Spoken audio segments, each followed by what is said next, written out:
first human being walked upright to modern man, he has had an insatiable appetite for the superstitious and a fear of the unknown. History is filled with legends of wild beings, of creatures and monsters to feed man's sensation of fear. Nessie, the monster of Loch Ness, has underscored these emotions and stimulated man's curiosity with a fervor that knows no bounds. What you're about to witness is unique. For the first time, you will see the actual underwater film of a monster or whatever creature it is as it swims by our submerged motion picture camera. Whether it is a plesiosaurus from 100 million years ago or a modern underwater creature, science has yet to determine. For the first time, you will see man's attempt to break the barrier of fiction and come up with scientific proof that a monster or monsters do lurk in the muddy depths of Loch Ness. Every scientific means at man's command is being used today to lure the creature from its lair, from underwater signals created by a synthesizer to sonar, miniature submarines, and lone divers with powerful searchlights.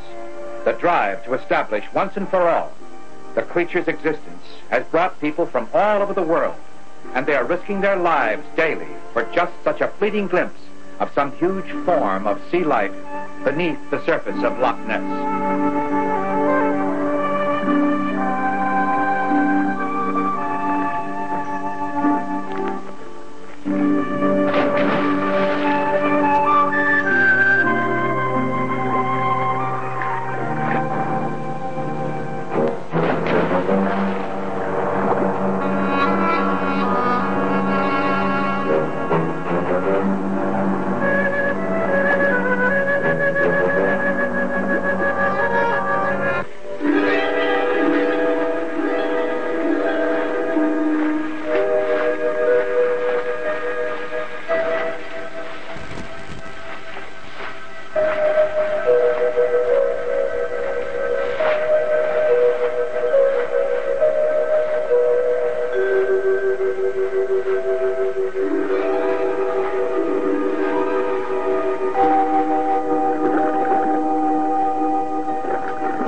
As man faces unknown dangers in his pursuit of a legend, he is hampered by the lack of physical evidence, other than testimony of sightings and a few distorted photographs. He's driven on by legends, stories of the monster dating back from the 12th century, by tales of mysterious happenings at the loch, even fantasies of strange beings from outer space who might have implanted some new form of life on our planet. All this mystery urges him on to pursue his relentless search to satisfy his curiosity, to find something, anything at all, that will give an inkling, the slightest clue as to the monster's actual existence. We will, in this film, attempt to explain the basis and background of the legend and try to establish logical theories as to what the creature could be and how it might have come into the loch. Interviews with people who have actually seen the monster will lend credence to its existence, and undisputed photographs will corroborate those sightings. But the proof, the actual motion picture film of a creature, may be the final answer to the legend of Loch Ness.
This is John Cobb, attempting a world speed record on the morning of his death.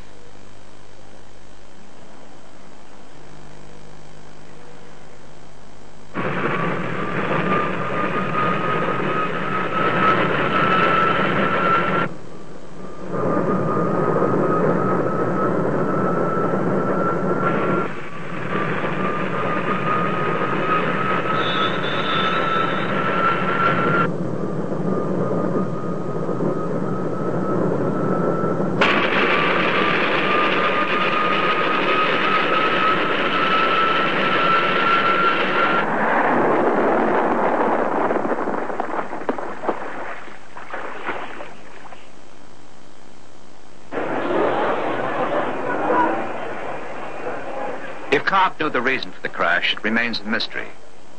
And now the answer may be known only to the creatures living within the dark, cold silence of the loch.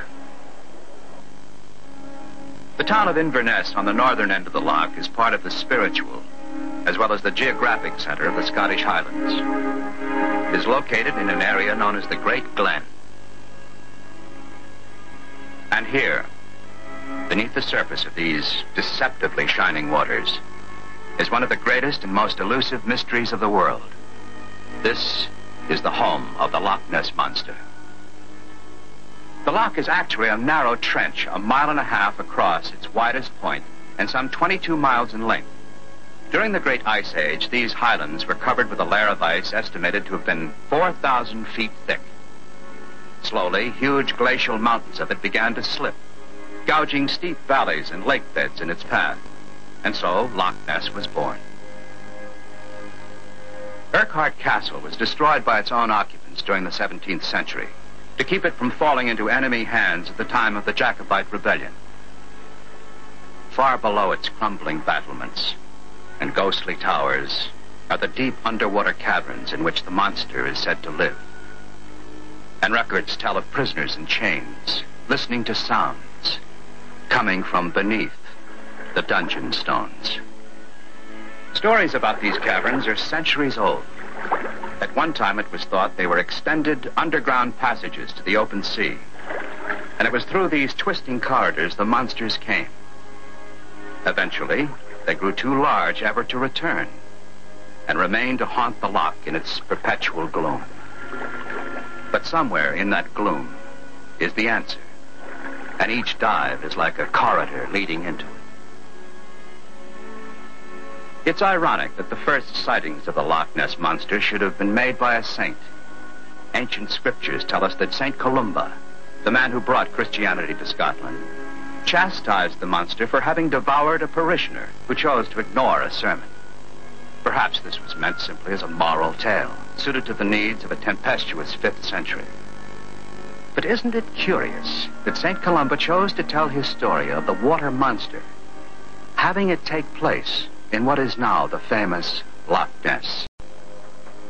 Today, 1,400 years later, the legend still lives, and priests at the Benedictine Abbey carry the traditions of St. Columba into the modern world.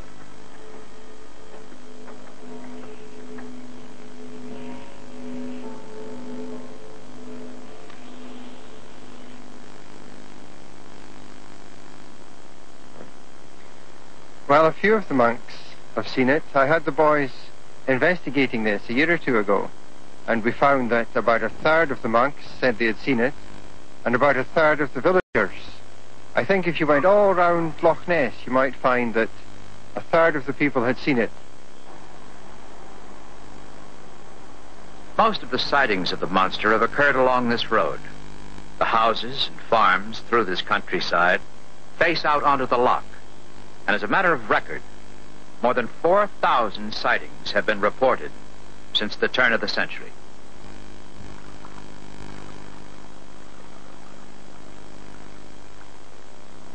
Alexander Campbell, a retired fish and game warden, has over 50 years' experience of living and working on the loch. Yes, indeed. I saw it 18 times. The first year was 1934, and that was my best sighting, because I saw head, neck, huge hump, which I estimated 30 feet long. In a way characteristic of a man whose work consists of assembling fact, Police Commissioner John Cameron speaks of his own experience. But the impression I got was a huge sight. Now, I had been in most parts of the world, and Indian Ocean, Pacific Ocean, flown over quite an area of sea. I'm quite familiar with sharks, whales, and I've been a fisherman since I was 8, and I never saw anything in the water like it. The first known photographs of the Loch Ness Monster were taken in the fall of 1933 by Dr. James Lee. The creature was seen swimming through the water with its head erect, displaying 3 distinct humps on its back. It dived suddenly when it heard a sound on the road. What followed was an epidemic of journalists, cameramen, amateur scientists crowding the shores of the loch. There was even a big game hunter, a Mr. A.L. Wetherill, who had the misfortune to discover and identify huge footprints which later proved to be a hoax. He had neglected to notice that the 2 prints he found were of the same left foot. Some people simply made their own monster. Whenever man discovers anything new, there's always been something in him that makes him want to put it into a box and take it home. The monster was no exception. Overnight, there were schemes to capture it and put it on tour of circus acrobats and dancing girls in some sort of monster follies. By year's end, the carnival atmosphere had begun to dissipate, leaving a small core of dedicated minds. They came from the universities, the geographic societies, the camera clubs, and ladies' auxiliaries, all hoping to spot the legend. Then, in the spring of 1934, were taken the most astonishing photographs of the Loch Ness Monster the world had ever seen. News was flashed across Europe and around the globe. Here was unquestionable evidence. Summer brought the first major organized investigation.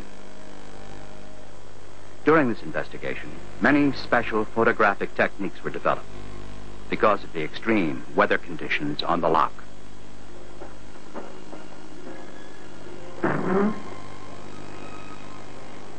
It was extremely difficult for investigators to authenticate their findings because each new sighting and photograph was a single aspect of the animal.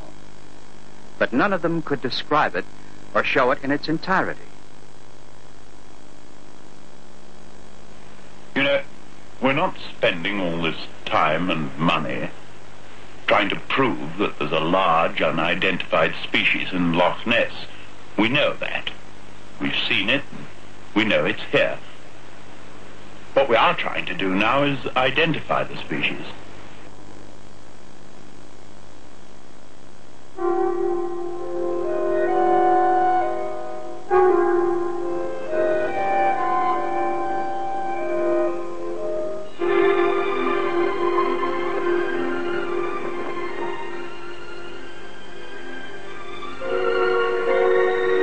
With the support of Sir Edward Mountain, the investigations took on a new legitimacy.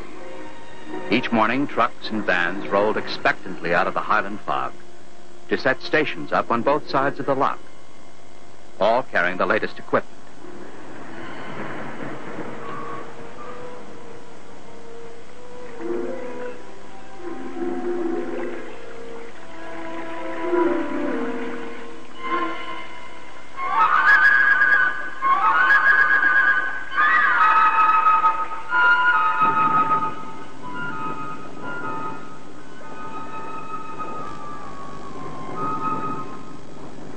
I think the evidence myself, and I've been interested in this for 30 years, is so conclusive that it does exist, and so many people have seen it, that I would prefer to put it the other way round, and say that once your eyes have given you evidence of a large creature, you must then go and look for what it eats, and try and study its habitat.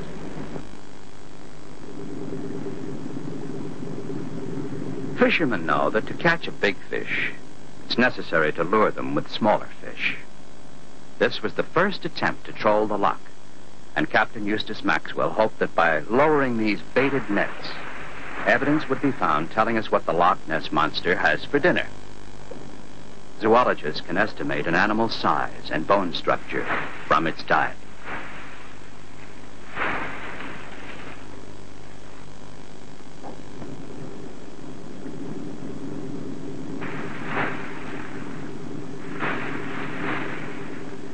Because of the many reputable sightings, it was decided that there was more than one monster. Perhaps a whole family of them. And if so, then it might be possible to recover skeletal remains. But drawing in the nets, this hope was soon lost. It would seem the loch never gives up its dead.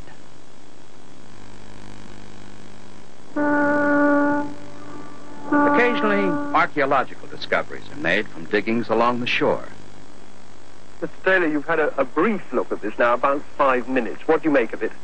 Well, I think that this may well be a bone, a very large bone, and one's first impression is that this may be part of a femur of some large animal. Now, what part's that? That's the thigh bone.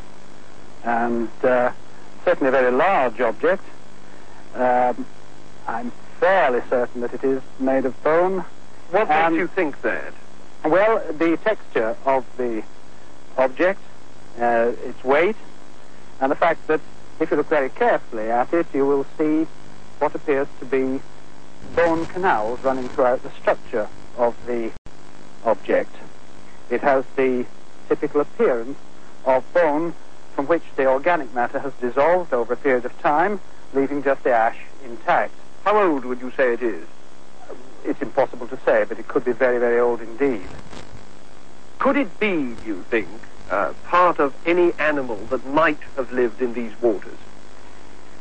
It's certainly not part of any animal that we know of in science today. It's much bigger than any piece coming from, say, a large mammal such as an elephant or rhinoceros. Bigger than that? But it's bigger than that, and if indeed this is a bone, then I would think that it comes from some animal, either that is not known to science, which is existing now, or perhaps some prehistoric animal which is not alive, but which once did exist on the Earth.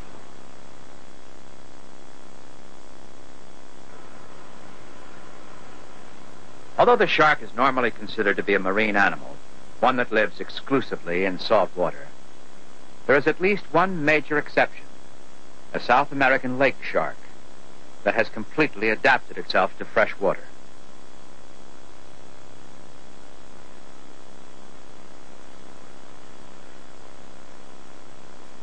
The shark itself is one of the most successful animals in the long evolutionary journey.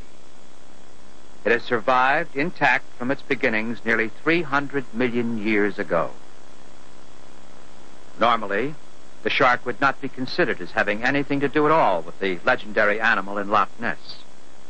But because of its apparent ability to adapt itself to fresh water, and the fact that there is a type of shark known as a bull shark, which very closely resembles an eel with its long tapered body and small head, scientists are reluctant to dismiss it entirely.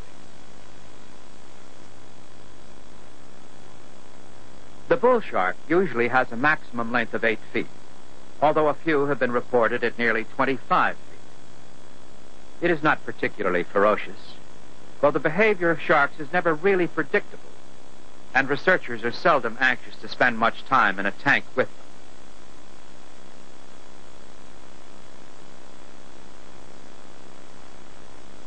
But it is the scientist's job to be absolute in his judgment as possible, and so the shark must be considered a candidate until positively proven otherwise.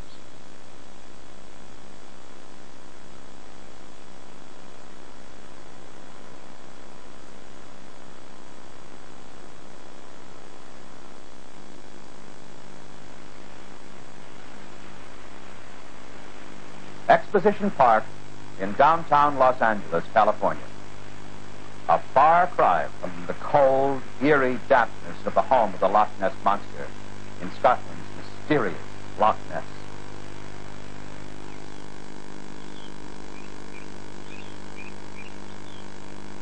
Nestled between the famous Los Angeles Memorial Coliseum and the University of Southern California is the Los Angeles Museum of Natural History.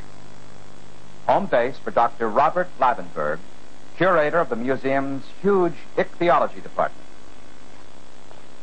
His extensive studies of sea creatures have taken him to the most remote parts of the world. Dr. Lavenberg, in your personal opinion, is it at all possible that some kind of sea life could be what we have come to know as the Loch Ness Monster? The possibility that life exists in the deep ocean that is not yet discovered is very possible. We don't have the gear or the facilities right now to look into all of the ocean to determine what lives there. The Loch Ness is just a small sea or a body of water that's been locked off, and if we could drain it, we could see what was there. So that our abilities to look into that body of water and say, yes, something occurs, or no, something does not occur, are really limited. So the possibility is that something could be there, we haven't found it yet, or it's all been a figment of our imagination. Doctor, assuming that there is a living creature residing in the deep waters of Loch Ness, what would you say it could be? That's a good question. I'm not really sure what could be there. There are some candidates. For instance, a large eel, one of the fish-like vertebrates, could be there and seen. It could be a type of marine mammal, and there have been some photographs published of one of the whales or dolphins that has been lying on the surface for some reason, holding up its fin, and this fin does look like some of the sightings that have been made of the supposed creature that lives in Loch Ness. There's also the possibility that it could be some large vertebrate or some large animal that none of us are aware of. There is that vague possibility because we just haven't seen it.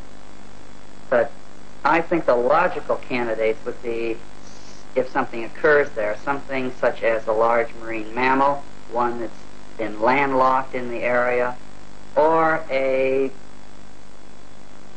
another type of fish-like vertebrate that breathes, that removes oxygen from the water and stays hidden most of the time down in deep waters, and for some reason only comes to the surface on relatively few occasions, and it's been on those few occasions that a sighting has been made. Would there be a way for an aquatic mammal, fish or reptile, or whatever we choose to call the life in the loch, to have migrated centuries ago through a subterranean cavern when small, and to have grown too large to regain access to the sea? It's really quite difficult to tell the provenance of an animal, where it comes from, but it's possible, not impossible, that some type of animal some time ago has been or has invaded this area and subsequently been trapped in there by some movements of the earth or a landslide or something of this nature.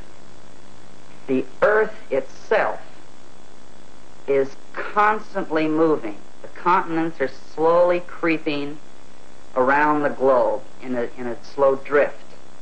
And we can detect that through earthquakes. And we can visually see that the earth is in the process of moving. And in approximately 3 years, all of the planets in the solar system are going to line up. And during this period, there may be quite a bit of activity, of earthquake activity. There may or there may not be. We just don't know what's going to happen. And these earthquakes could result in shifting land masses, and they could result in the movement of earth so as to trap bodies of water, and they're included animals that they cannot get back into the major part of the ocean. The marine mammals have been on the earth for a short time, speaking evolutionarily. They're one of our recent animals in the ocean, or one of the more recent animals. So they differ from something like the coelacanth, which has a long fossil history and has been here for millions of years. And we know that from finding their remains in the rocks of the earth. But they went for a long period undetected. We didn't catch them, we didn't find them, and then all of a sudden in 1939, one was suddenly caught. Now, whether or not we can take something like this, the coelacanth, as a living fossil, and relate this in some way to Loch Ness, I don't know. This is an entirely different problem. The Loch Ness differs in that there have been sightings. There have been people that say there is something there. The coelacanth was a different story. It was preserved in the rock. We knew it existed. We knew it probably had become entirely fossil. But all of a sudden it was found. So we had no hunches, no thoughts about it. It just turned up all of a sudden. And so that made us really, wow, here's something that just occurred, that we thought was fossil a long time. So it made quite an important discovery to look at it, to see how its internal structures looked, how it was put together, because we didn't have this information. We had only the remains in rocks. Again, going back to Loch Ness, it's all word of mouth. It's all something people tell us. They all see something. But is it real? What is it? And we have no basis to go back and say, aha, it was a fossil. There is some record in the fossil. Or there is a record of skeletal remains in the fossil record. We don't have that.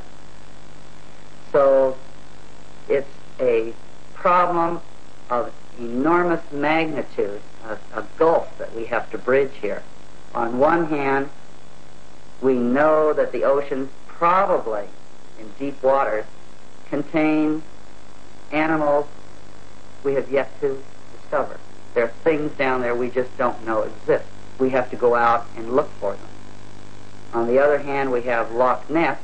We have what supposedly is an animal, and we can't put a tag on it. We cannot identify it. We couldn't tell you whether it was a fish, and we couldn't tell you whether it was a vertebrate, and there are people that will say there's nothing to it, that it is all reflections, it is all some type of abnormality during filming or sonic aberration, that if it were there, we would know about it, and since there's no way to really document the record. So you have on one hand that we don't know whether something exists or not, and we have on the other hand the discovery of things that we thought were long since gone, and putting them together may indicate that there might be something there.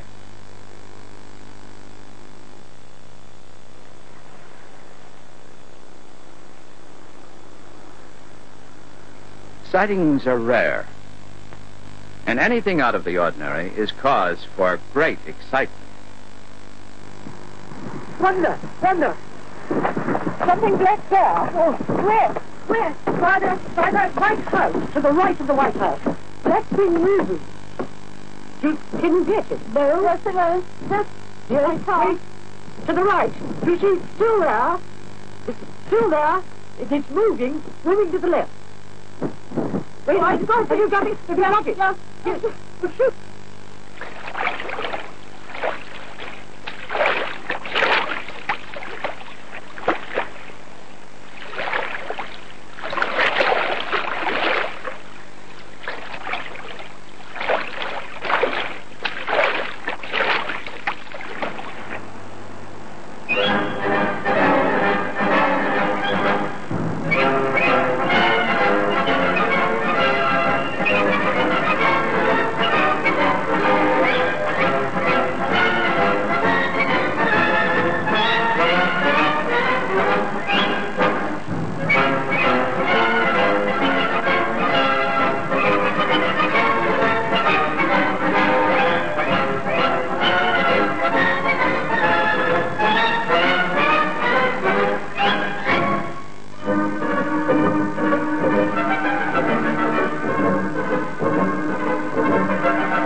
film companies were eager to make Nessie a star.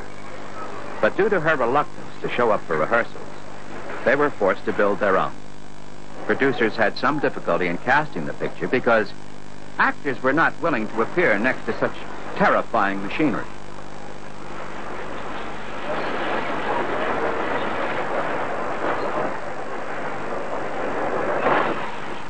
A local Boy Scout troop from the town of Inverness began an expedition of their own. Special merit badges were created for the event. Promoters were quick to ride the new wave of public interest, and there was a rush to get many company names associated with the events on the lot. Some companies even sponsored their own expeditions. It quickly became apparent that something had to be done to protect the ecology of Loch Ness and the monster itself. Someone announced a bounty on Nessie.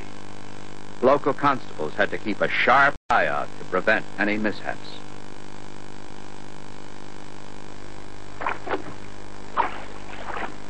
This is Tim Dinsdale, an English aeronautical engineer. The time is 1960. In Europe, the war had passed, leaving the monster in several years of relatively peaceful anonymity. Peaceful, that is, until a certain morning in April when Mr. Dinsdale took pictures of it with a motion picture camera.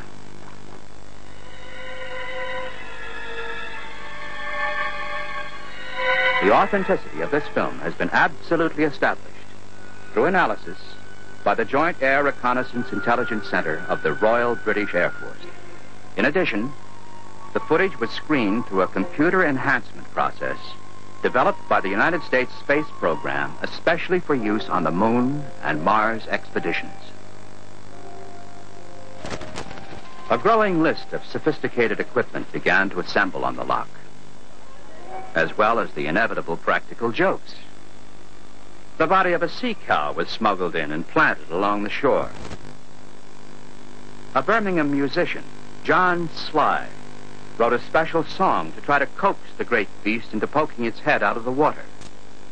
The monster did not appear, failing to respond to Bach, Beethoven, and the Beatles.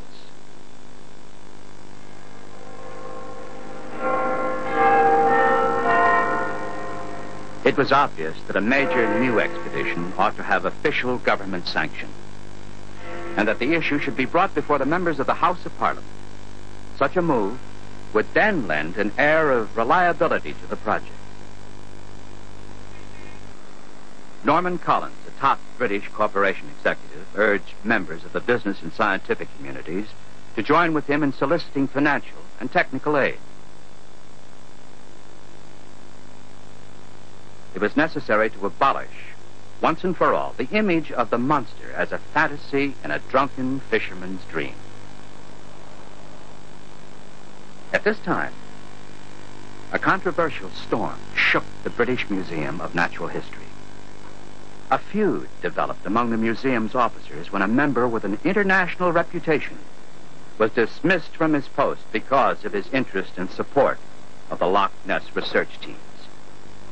I find it very hard to believe that it is an animal in the organic sense. And if not a beast, what then? And these occur all over the world. These juxtapositions between the great serpent and the sort of flying object. The same occurred in China. It occurs in places like in Ireland, and the carvings are there, these sort of humps, and this flying object in front of them. The last bear in the Highland forest was shot sometime during the 1880s. Before then, they had been plentiful in the uplands, roaming freely through the woods, playing and fishing in the streams and along the shores of the many lochs.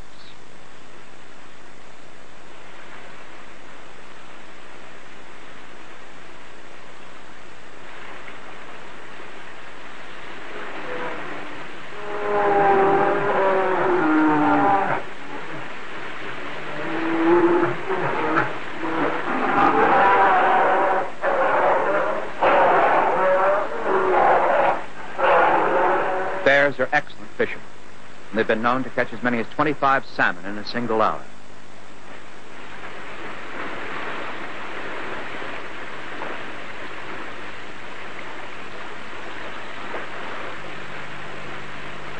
Investigators on Loch Ness have long asked the question, how is it possible for the monster to withstand the extreme temperatures at the bottom of the loch, where it apparently stays for most of the cold months?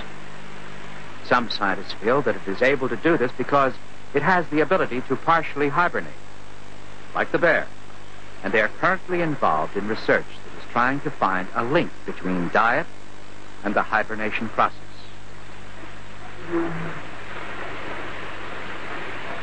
They know that Loch Ness is full of salmon, which comes down from the mountain streams and rivers, and that there are several kinds of trout. If the diet of the Loch Ness monster is similar to that of bears, then researchers feel it may soon be possible to make certain tentative estimates. Through the magic of research, the investigators at Loch Ness will solve more than a single mystery. These bears, though they've been gone from Scotland nearly 100 years, may help show the way.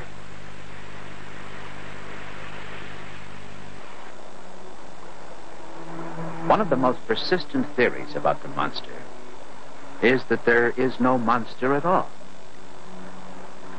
What is seen are simply the manifestations of the monsters within ourselves. No doubt, due to the particular quality of ever-changing light on the moody water and the sudden leap of waves under the wind, visual illusions sometimes occur. Occasionally, the water will look pleasant and serene. But experienced divers who have slipped beneath its sparkling waves can testify to the hazards of the dark, peat-shrouded currents.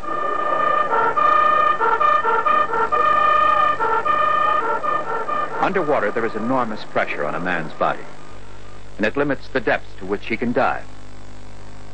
For the Loch Ness Investigation Bureau, the submarine was an obvious next step.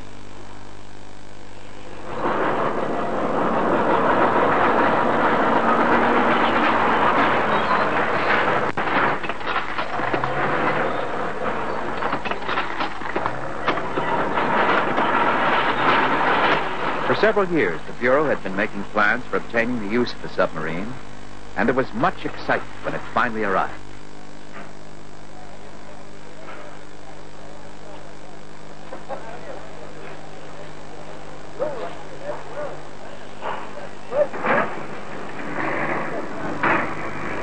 Strangely enough, the actual depth of the loch is mysteriously unknown. For years, it was thought to be roughly 700 feet deep.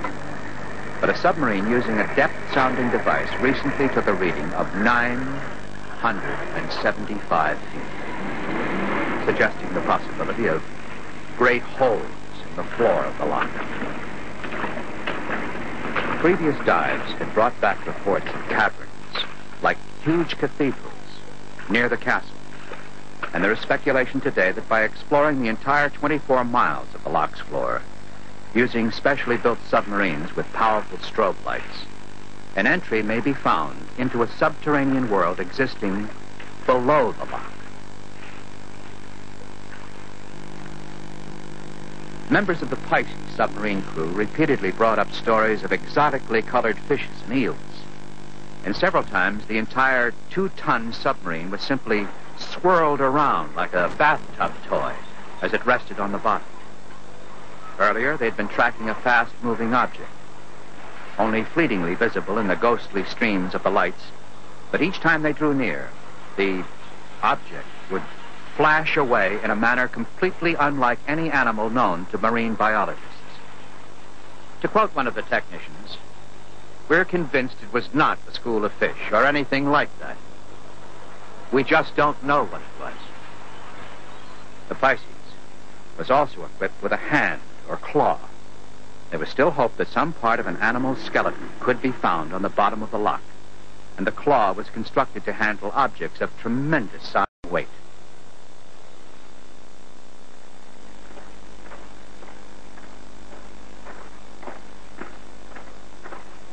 Robert Love, an American electronics expert, personally undertook the responsibility of designing a sonar plan to work with the Loch Ness investigation team. Since the war, techniques were invented for detecting and tracking enemy submarines and floating underwater mines. Many of these same techniques were employed to hunt the monster. Sonar had a new target.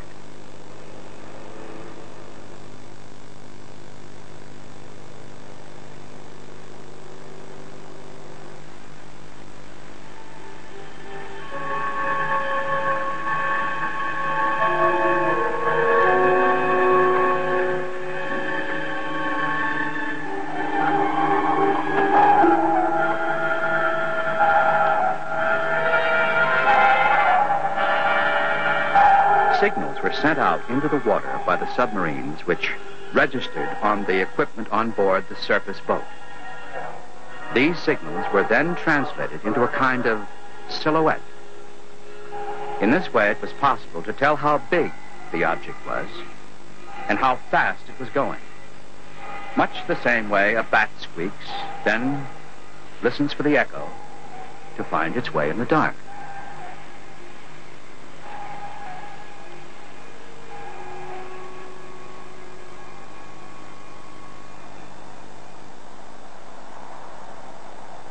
A biological research center in the Bahamas reported certain types of octopus whose behavior suggested the creature in Loch Ness. An investigation team was sent to capture one of these types for study.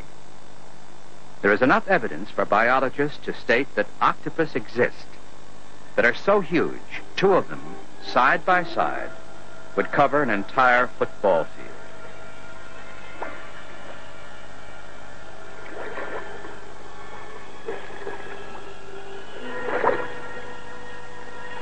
Although there are no known octopus that live in freshwater environments, it is possible that caverns may once have led to the sea. The creatures then may have been driven into the caverns by predators and eventually found their way to the loch. If any survived, they might slowly have adapted to the brackish water of the loch and begun a new life, safe from all natural enemies.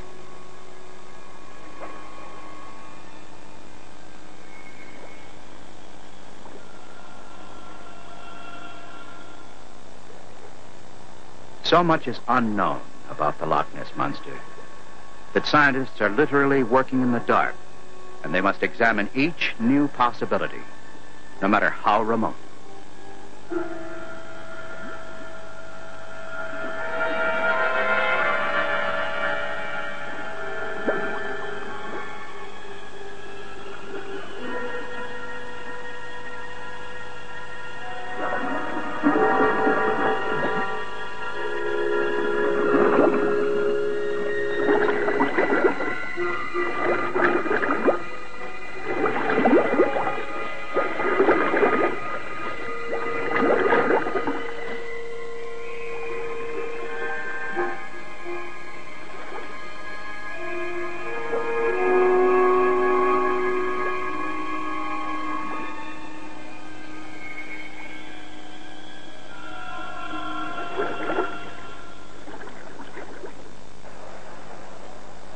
Unlike the abominable snowman of the Himalayas and the notorious Bigfoot of the Pacific Northwest, the Loch Ness Monster has become an institution and is always a major part of not only local celebrations, but festivals throughout the British Isles.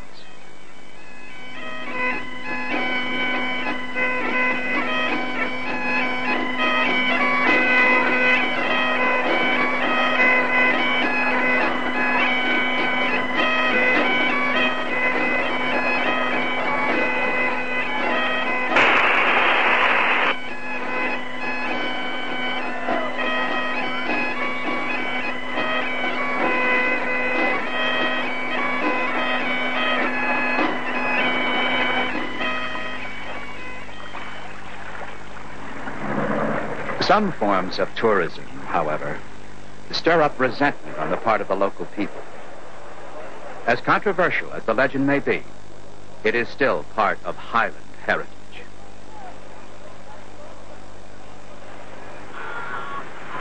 Over the years, one of the favorite explanations is that the monster is actually a seal or a sea lion.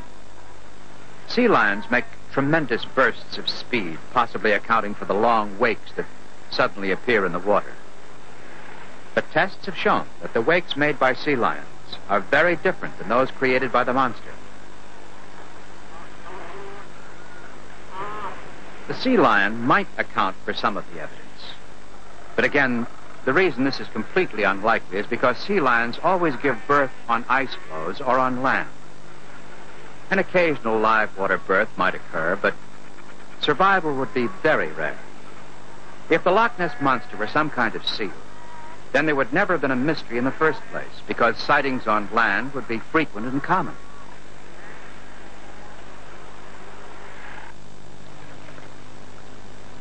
Whales, the largest mammals on Earth, have been suggested as the real legend of the loch.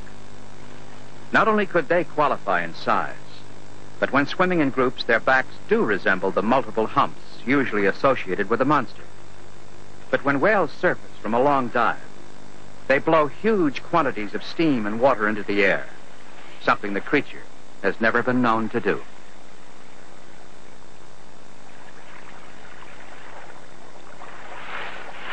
The modern world does not believe in dragons and sea serpents, and so we laugh at them. Or does the answer take us back 250 million years? Wing Commander Basil Carey's wife, Freddie, first saw the monster when she was a small child. She's demonstrated a remarkable psychic affinity for water, its spirits, and its creatures. I've done water dividing for 2 different firms of architects. Generally, I start with map dowsing. They give me a large-scale map of the area that I'm going to, and I can go over that with a pendulum and a non-magnetic pencil until I find out where the water is, and then I can take my stick then and go along, and I know where to go to look for the water. You see, it saves a lot of trouble. When asked, could she help locate the monster? Oh, yes. I told them where to put their cameras and where the creatures are, and they've got photos. But the thing is that I know where they live anyway, roughly, because I've watched the loch so often. But I know where the things live, and I know what their habits are. I know what they do. And so in any case, I'm able to tell them where the things live more or less and what they do. Some people stand at the water's edge each morning and evening for years and never catch a glimpse of the creature. Others have seen it many times. No one's luck is the same. Once again, Dr. Lavenberg at the Los Angeles County Museum of Natural History. Doctor, can you tell us about scientists' recent deep-sea discoveries and how these sea animals have evolved? What can be told of their longevity, if anything, and from their continual existence in the sea? Life in the sea basically has 2 forms. Those that float or swim, and those that live on or in the bottom. And since man has been around, he's walked the seashores and picked up forms of life so that we have a fairly good grasp of the types of life that occur near shore. However, out to sea and in deeper waters, these areas remain relatively unexplored. We're just beginning to do the explorations of them, so that it is in the deep sea, in deeper waters, that the archaic animals are found. Those animals that have a long history of life on Earth.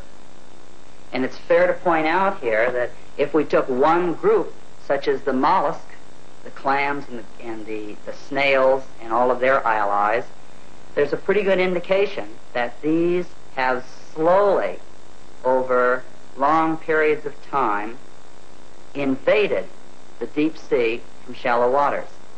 Doctor, what species of sea animals have existed from prehistoric times and are still found to exist today?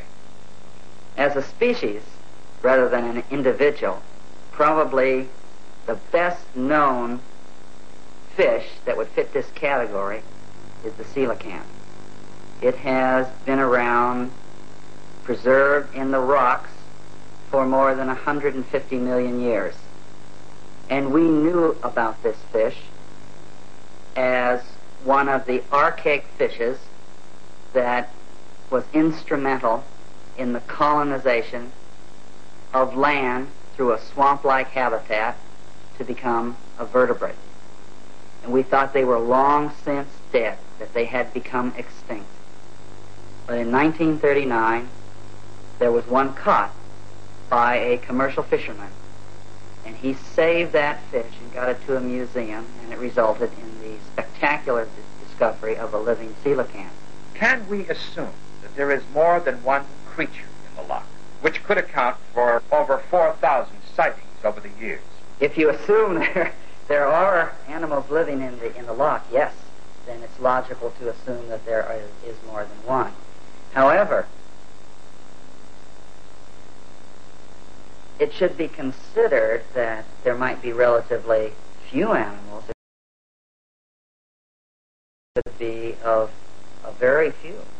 And if this is a locked area, that the animals cannot escape if they indeed occur there, and there are few of them, perhaps they have a reproductive method that ensures continuation of them for long periods of time, such as they may have internal fertilization and produce few young and have no real predators. There's nothing in there that is going to kill them. It takes an uncommon stamina to endure the long waiting. Frank Searle knows what it's like. I'm not here to prove that there's something in Loch Ness. I'm here to identify what is in Loch Ness. We have 1,400 years of acceptable written records to tell us that there's something in Loch Ness. For the first 5.5 years, I lived in a tent on the loch side. Spent almost every hour of daylight out in a small boat. I've clocked up now 22,000 hours of watching, 15,000 hours of it from a small boat. But the trek into the unknown requires more than sacrifice. One must be ready for luck when it comes. It's very difficult to get pictures because you only see these animals for a short time. Perhaps 7 or 8 seconds would be the average sighting. So you realise that you've got to have a camera in your hand all the time, ready to go. Use a camera like a gun. This is why so few people get pictures.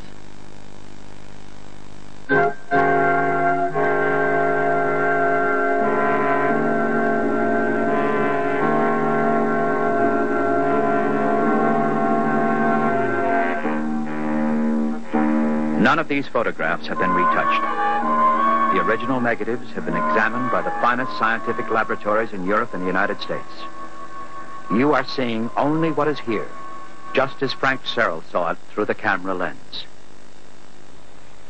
A few see in the monster a more pervasive evil.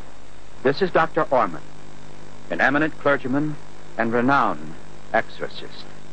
I adjure thee, thou ancient serpent, by the judge of quick and dead, by him who made thee in the world, that thou cloak thyself no more in manifestations of prehistoric demons. The words ring like an echo from St. Columba's day. Begone, thou hideous demon, unto thine appointed place, and return no more to plague the servants of Almighty God. And with the courage of Shakespeare's ancient kings, the minister defies the wind and who knows what unearthly creation. Another mystery of Loch Ness, the infamous Boleskine House.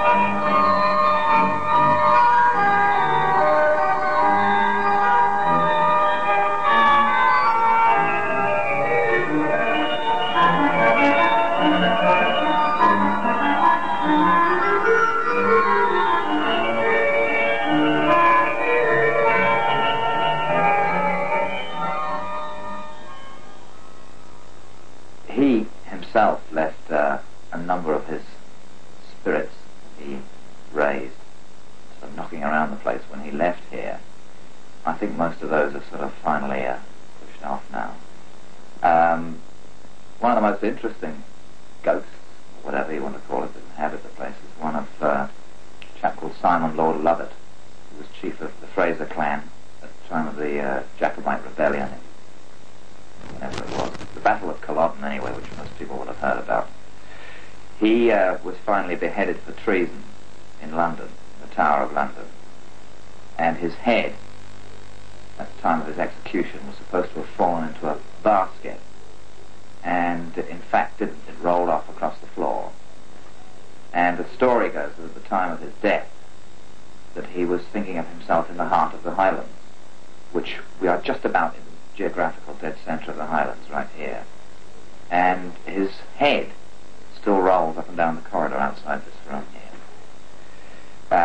And can be heard at night. I've heard it myself several times.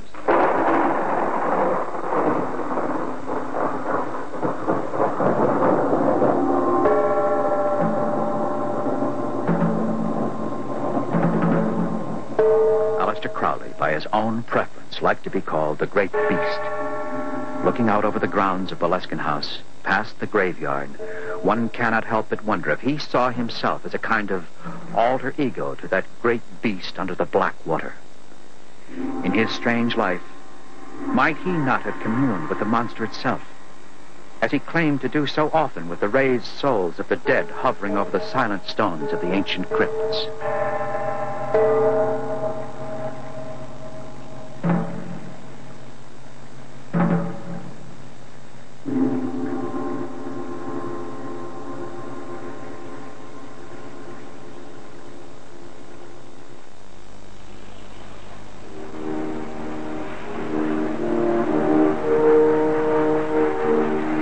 Chicago.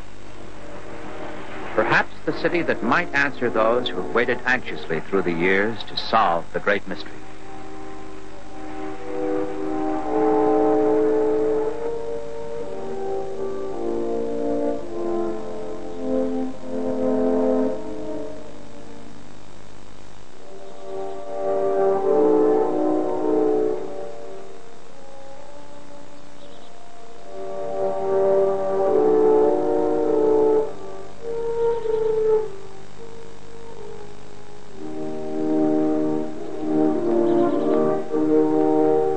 The atomic age began here, at the university, creating a terrible light more brilliant than 1,000 suns. But it brought with it more than the technology of destruction.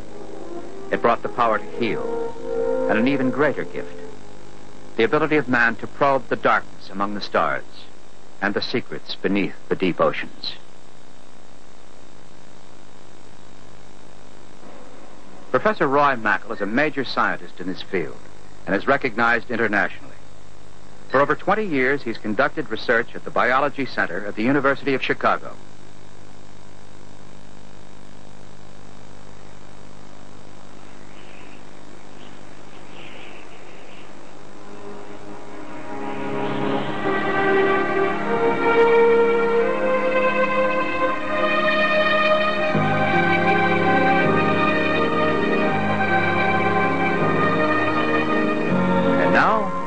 A new idea has to be tried.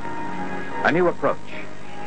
A hydrophonically triggered sonar plate has been developed, enabling a submarine to track the monster without first disturbing it with the intense strobe lights used in normal camera operations.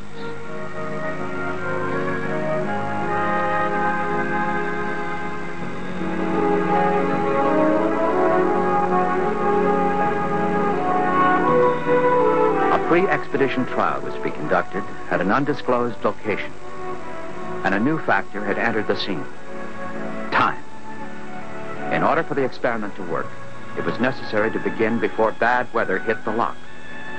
Winter was coming to the Highlands.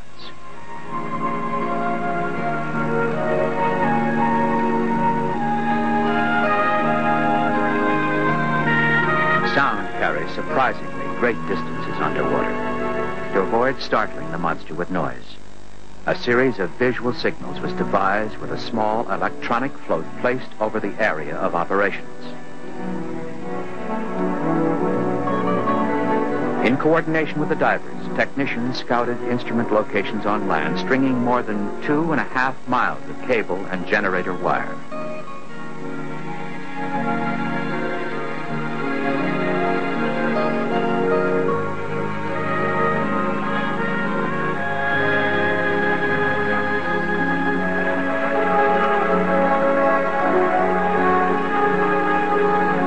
special devices were inserted in the regulators on the divers' air tanks to muffle the sounds of the bubbles.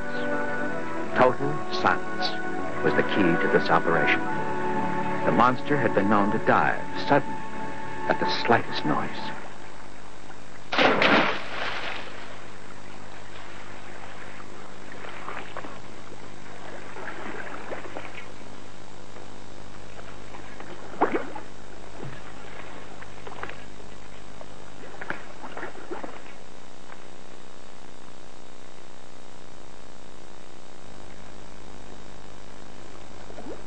A sensitive plate was put in position so that it would not be accidentally set off by the submarine, which was to hover nearby.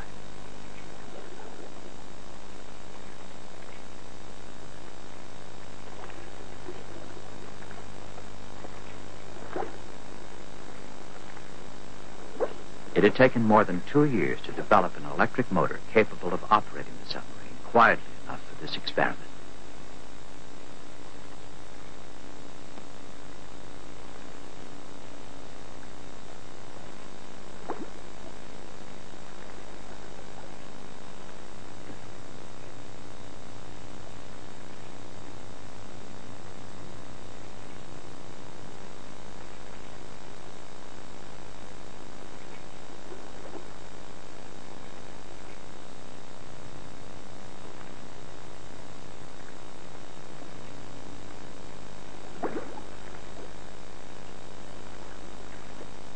The question was, would the great bulk of the monster gliding through the water create enough vibration to be picked up by the underwater microphones?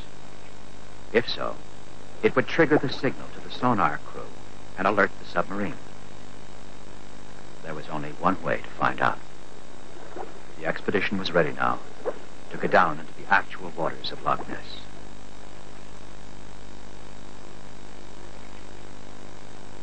What kind of an animal will they find?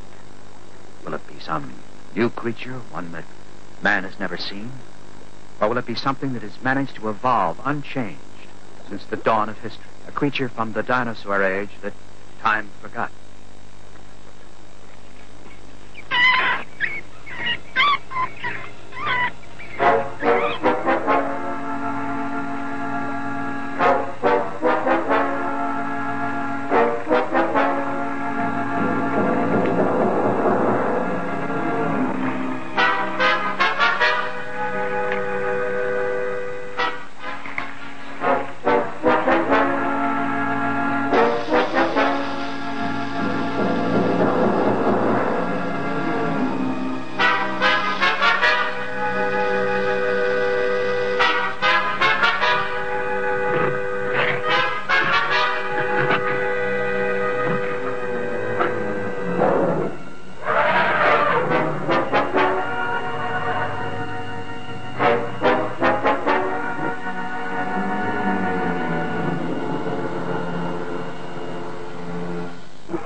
We know for a fact that creatures long thought to be extinct do exist today virtually unchanged since the age of the great reptiles, 250 million years ago.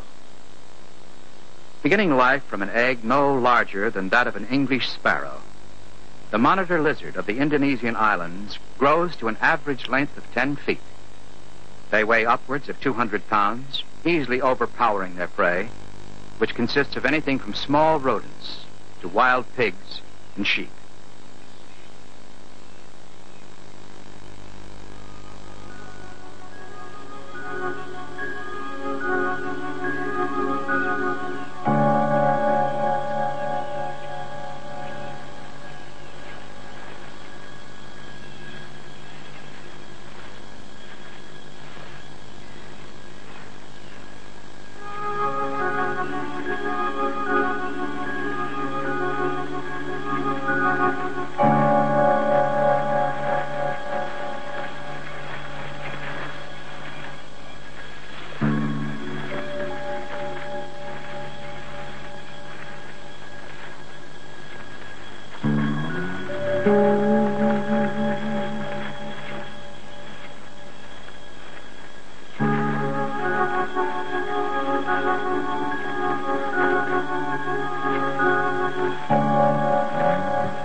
the environment in which an animal lives is cut off from the intrusion of other forms or more dominant animals, then it becomes a sanctuary, a kind of harbor out of reach of evolutionary storms.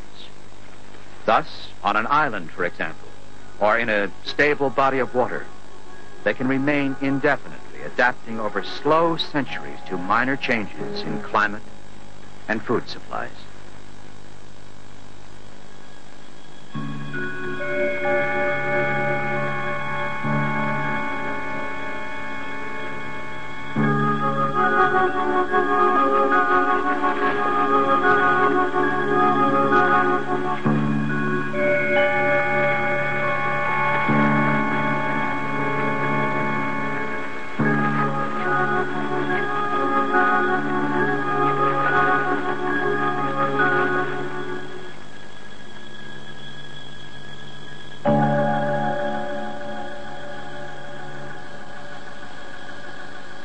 Distracted from its afternoon search for food, the lizard is wary when it detects the scent of man and lumbers off into the island brush.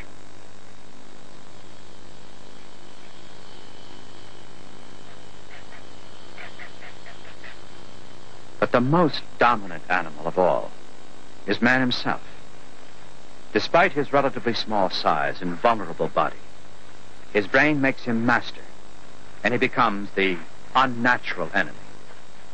The prehistoric brain, however, is tiny, operating on a simple hunger-fear principle, and that is why the animals are so difficult to find. They are dangerous and unpredictable, reflecting the time of their primeval ancestors.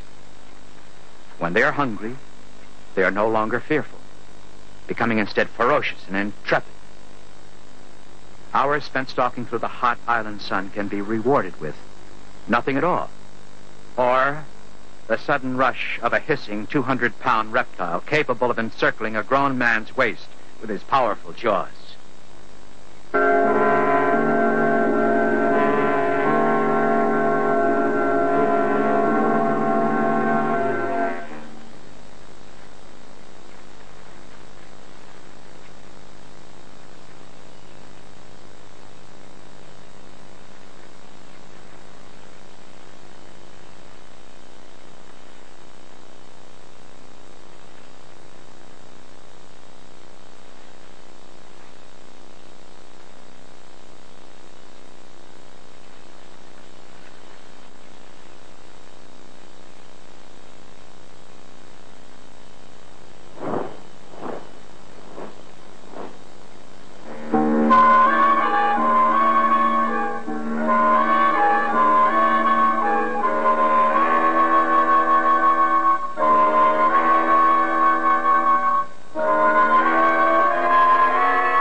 Carnivorous habits of the dinosaurs must have been terrifying, especially among creatures 30 and 40 feet long. They were animals literally designed for killing, equipped with special horns and claws and teeth for tearing.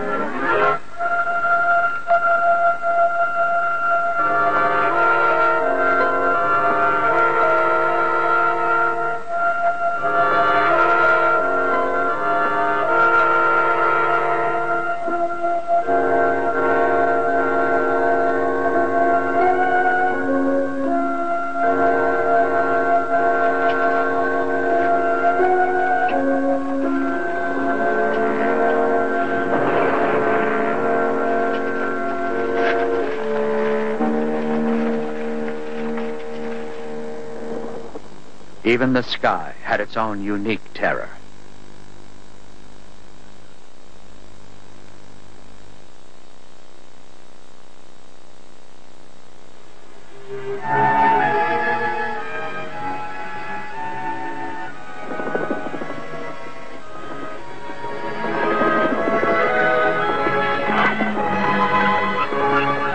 The instinct for the hunt was an essential aspect of prehistoric life. Without it, no creature survives. The predator is a beast within a beast, alive still, eating in the blood of a savage kingdom. Due to the unlocated bottom of Loch Ness, it's back to the drawing board. A means must be devised to get scientists down to the depths, as yet unfathomable, to the modern undersea craft, a method for him to live deep beneath the surface for extended periods of study. Underwater science will, of necessity, be forced to borrow from outer space technology or from the blueprints of oil and gas companies continually searching for the new deep-sea devices in their never-ending energy exploration. Or maybe we will find the futuristic drawings of Popular Mechanics magazine and the tales of science fiction writers not too far-fetched. Or, even better yet, we might draw from the master of them all, Jules Verne. Many adventurous companies all over the world see an abundance of mineral, energy, and food sources hidden deep in the ocean. And they are actually constructing great depth underwater craft to free these vital needs of the world from the bottom of the sea and relieve the pressure of land crops trying to feed the millions of hungry people in the world today. New substances are being discovered, stronger than existing methods, which will aid in equalizing the tremendous pressure exerted on the hull of an underwater machine in the deepest parts of the ocean. New breathing apparatus is in the experimental stages. All science's technology will be called upon to find ways of searching into the unknown deep ocean crevices of this new frontier. It is this mass of information, of trial and error, of experimental frustration, that will someday bring forth the necessary technology that will enable scientists to unlock the secrets of the floor, if there is one, of Loch Ness, and locate the lair of Nessie, if she really does exist. Dr. Lavenberg continues his discussion of the evolution of sea animals to terrestrial beings. We're pretty well convinced that life originated in the aquatic medium, in the sea. Through the millions of years, the Earth has been, or the terrestrial parts of Earth, have been leached, and the salts and materials have drained off in the ocean. So when life originated, it probably was fresher water than that occurs today. Less salts were in it. As life evolved in the ocean, it became more complex, and then in this sequence of evolutionary events, some of the animals that had formed, like the coelacanth, began to move into shallow waters or swamp-like areas, and they were able to survive in that habitat, and that was the very beginnings of the terrestrial form of life. These animals were able to invade a hostile environment. And one of the major changes had to be that in terms of the egg. In the aquatic medium, the egg is surrounded with water and doesn't desiccate. But on land, it could dry up. So that these animals at first were in a medium, in this watery medium, and tied to it in terms of reproduction, for that, keeping the egg moist so that it didn't die. And one of the major jumps then to get into the terrestrial environment was to have an egg that was protected from drying up. And once this happened, this really enabled animals to colonize, to invade and colonize the terrestrial habitat. Doctor, no one has ever unearthed any hard evidence of the monster of the loch ever having killed anyone or hauled an animal back into the loch. If Nessie is a benign creature, or family of creatures, does that lead to any conclusion that it could be from the fish family, rather than from the reptile or other species of mammal that have been known to have attacked men and ships? I would not be willing to put it in any category on the basis that there hasn't been any aggressive behavior on the part of this animal or this image that has been seen in this area. It might be that if it exists, it is a filter feeder. It feeds upon the tiny organisms that swim or float in the water, or if it is something like an eel-like organism, it could eat the fish, or it could eat on plant material, it could be a grazer. So it might not be a predatory animal. And if it's not predatory, there would be no basis for seeing aggressive behavior. What known sea life could be categorized as possible monsters? The stories have come down for centuries of attacks on ships and men by mammoth sea creatures. There are some candidates in the fish world, types of fishes, that might qualify for the status of monster. But this is a name that we would apply on the basis of man and his sightings at sea. If you'll consider some of the early days of the mariners out on the ocean, they were sloshing through the seas on sails, and all they saw for days on end were the ocean, the blues and the grays. What if, alongside of their boat, a fish that was twice the size of the vessel suddenly appeared?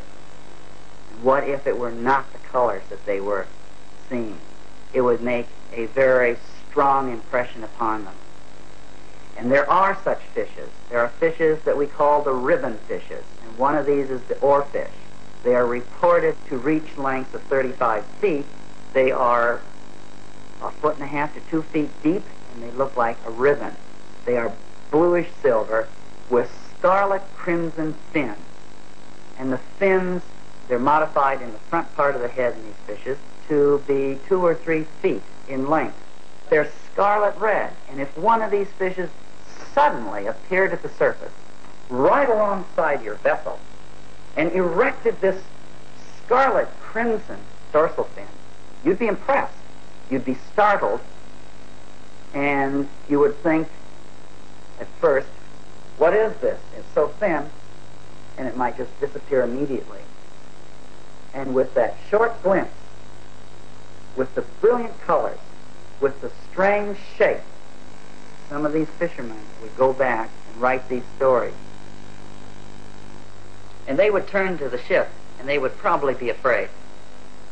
And if you can imagine then, if there were relatively few people that saw it, and they embellished upon the story for whatever reason, then the myth that there is some large, unidentified animal in the sea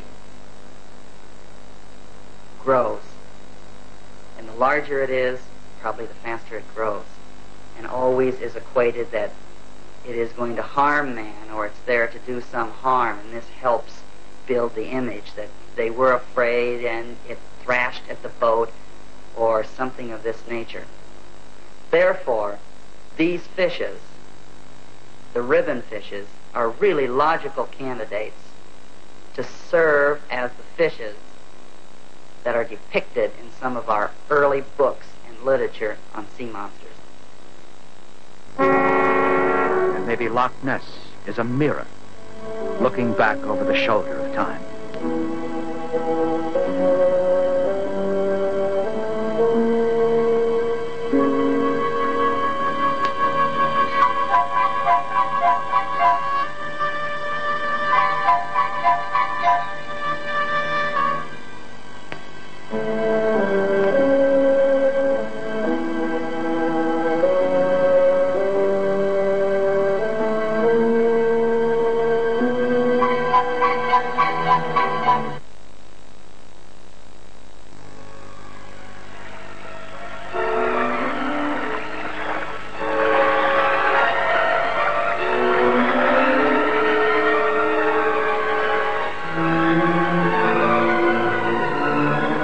Unexpectedly early storm, which delayed the expedition for 3 days and nights, the divers and technicians were anxious to get out into the water.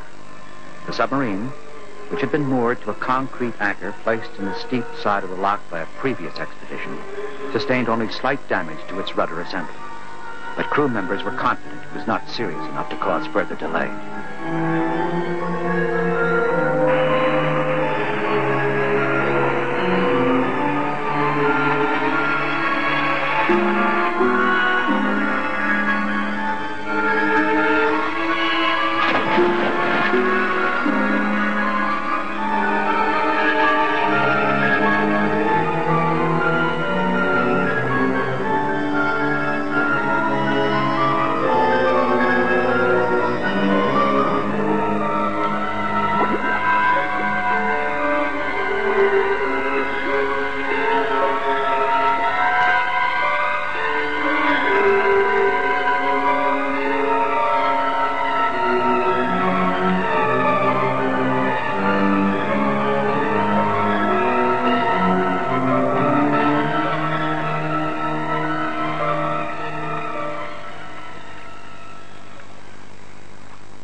Divers were sent down to help position the submarine and to explore the water conditions in Urquhart Bay.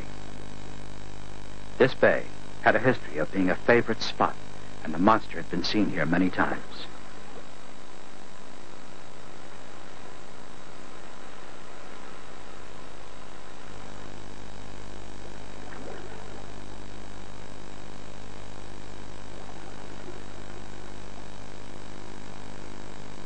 They went deeper, moving through the dreamy water toward the caverns. Seconds ticked slowly by. The big question on everyone's mind was, had the storm made the monster restless? If it had, then there was a good chance it would be active and hopefully trip the sonar device.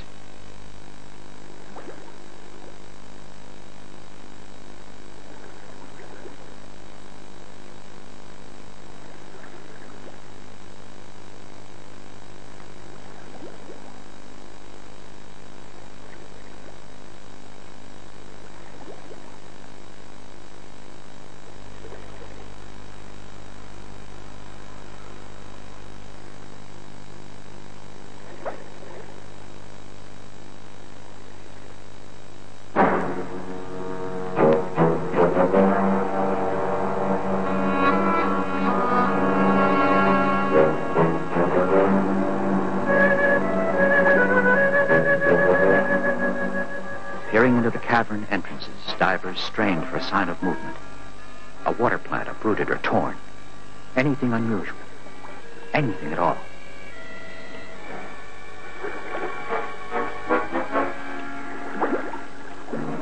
Suddenly, a shore technician picked up a short, rasping sound coming from one of the underwater microphones. It came again. Louder this time. Guided by sonar from above, the submarine slipped through the water toward the target.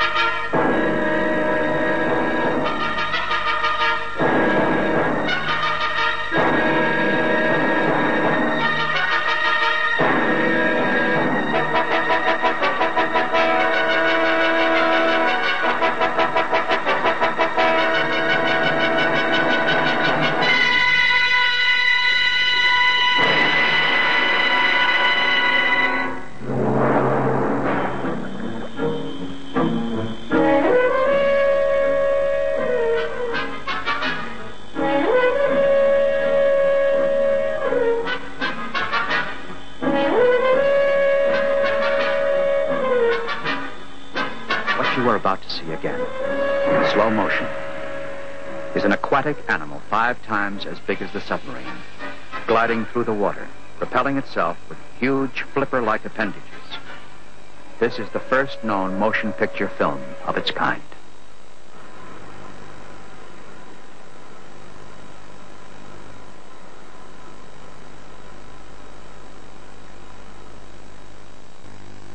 And so we have come closer than man has ever been before. There is every reason to expect that the answer is very near.